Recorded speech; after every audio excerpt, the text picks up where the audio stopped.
What's up, YouTube? This is Too Raw for TV.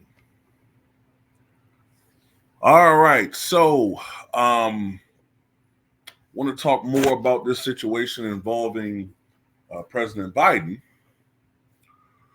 Um, there are conflicting reports out because you may recall, I think it was Thursday when I reported, and other people reported, that it was apparently only a matter of time before the president announces that he was dropping out of the 2024 presidential race and that he would step aside and let other potential standard bearers duke it out for the nomination. There also, the initial report said that he would not endorse Kamala Harris, which would be a blow to her supporters. And then there were reports saying that no, the Biden-Harris campaign survives and that he would actually appear this next week in campaign stops throughout the country. So is these conflicting reports. To me, the writing on the wall is that his candidacy is effectively over and that he's being stubborn. That's just my take on it, that he's not facing the reality of the situation. This is a very concerning report. There is a politician, a Massachusetts Democrat named Seth Moulton. He's a representative from Congress, a Democrat. And apparently he is a protege of Joe Biden. But even he is calling for Joe Biden to step aside because of concerns about the president's cognitive ability.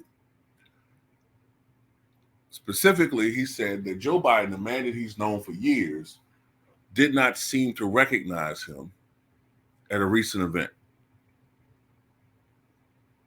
Representative Seth Moulton, a Massachusetts Democrat, said he called for Joe Biden to drop out of the race, saying the president had appeared to not recognize him.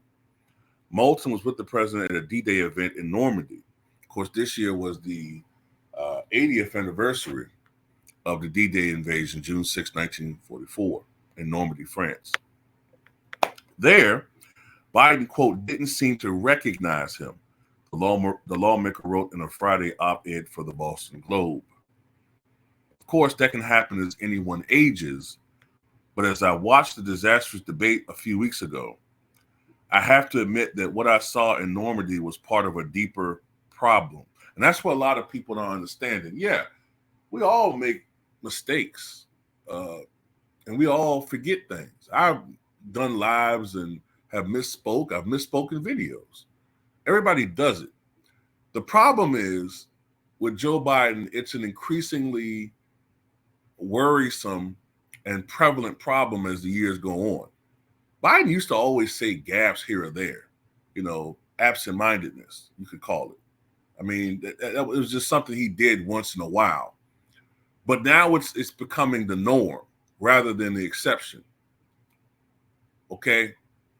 Coupled with other things that are worrisome, his increasing frailty and fragility, even though he's out here trying to prove that he's still energetic.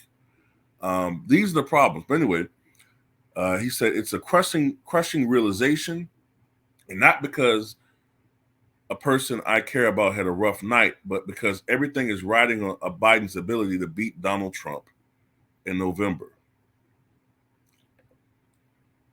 He then says, I can only imagine how hard it will be for Biden to give up the chance for 4 more years in a job that he loves and that he has mastered. But this isn't about you, Mr. President. It's about our best chance to win an election against a narcissistic liar and convicted felon who will jeopardize our national security and make life worse for ordinary Americans. Moulton is one of now 35 Democrats. Remember, yesterday it was 27. Now it's up to 35. Who have publicly called for Biden to bow out of the 2024 presidential election. So there's probably 220 Democrats in the House and a little over 50 in the Senate. So you're talking about a little over 270. So 35 is probably about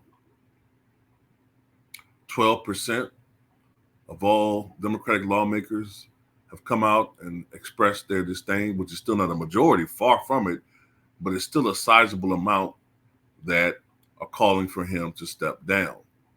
To me, this is the most serious instance of party dysfunction since Watergate. Of course, in August of 1974, President Nixon lost the support of virtually the entire Republican base after the smoking gun tape. So this is the closest we've seen. Even when Bill Clinton went through his troubles with Monica, virtually every Democratic lawmaker stand behind him, and they saw it as a Republican witch hunt, even though privately many of them were still fuming at Clinton for being so stupid. In this situation, it's not a question of a guy being able to keep his dick in his pants.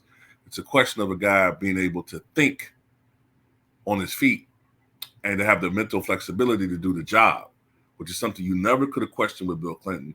We might question George W. Bush's judgment, but he was cognitively very strong. Obama, very, very strong. Trump, well, you know, Trump to me has a criminal mentality and a very narcissistic person, but at this time in their lives, Trump is a lot more together. You know what I'm saying? Even though I still think that he is a compulsive liar. You know,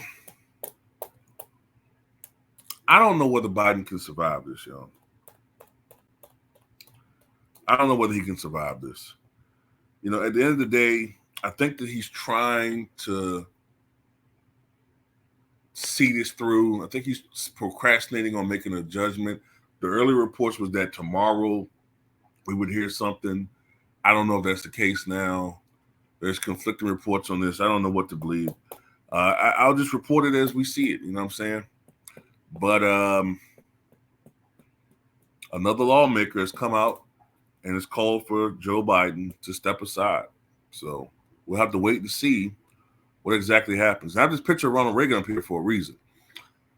There's a lot of Democratic hypocrisy here. I got to admit it, because I vaguely remember this as a kid, but doing more research when I got older, many Democratic officials were even suggesting back then that perhaps the 25th Amendment should be invoked with Reagan. They were suggesting that he had Alzheimer's, right? Because, you know, he was becoming increasingly more forgetful. Fewer press conferences. He didn't really hold that many press conferences anyway. I think George H.W. Bush in one term held maybe twice as many press conferences as Reagan did during 8, something like that. But toward the end, he wasn't even holding press conferences. And, you know, when he was being interviewed by reporters, he would increasingly act like he couldn't hear them. Remember, he used to do the, what was that? You know, act like he couldn't hear you because he didn't really want to say some rambling answer. You heard reports of him falling asleep in cabinet meetings. You just got a sense that he was starting to become somewhat senile. But even Reagan at that stage of his presidency, remember it was toward the end of his 2 terms, he was, in my opinion, in better shape mentally than Joe Biden. Joe Biden says a lot of crazy-ish, man. We defeat Medicare, calling people by other names, losing his train of thought while he's thinking. You know what I'm saying? He'll say one thing, lose his train of thought, say one thing, then lose his train of thought. No. You know what I akin it to, y'all? And I'm not trying to say he was this great performer on that level, but it's sort of like watching Muhammad Ali against Larry Holmes, if you're a Democratic politician. It's like watching a guy who 10 years ago mopped the floor with Paul Ryan in that vice presidential debate. If you want to see the real Joe Biden, look at Joe Biden in that debate against Paul Ryan. That's Ali against, you know what I'm saying, that's Ali against Cleveland Williams. Joe Biden 4 years ago against Trump would have been Ali versus maybe the second fight against Leon Spinks. You know, definitely losing his skills, but still his guile was able to technically win the debate. Now it's like watching Ali. Matter of fact, I don't even know if it's Ali against Larry Holmes. It's Ali in 1985 or something. You know, sometimes when Biden is talking, like he needs subtitles. And never forget, Reagan was 77 when he left office. Biden is 81, trying to seek another term.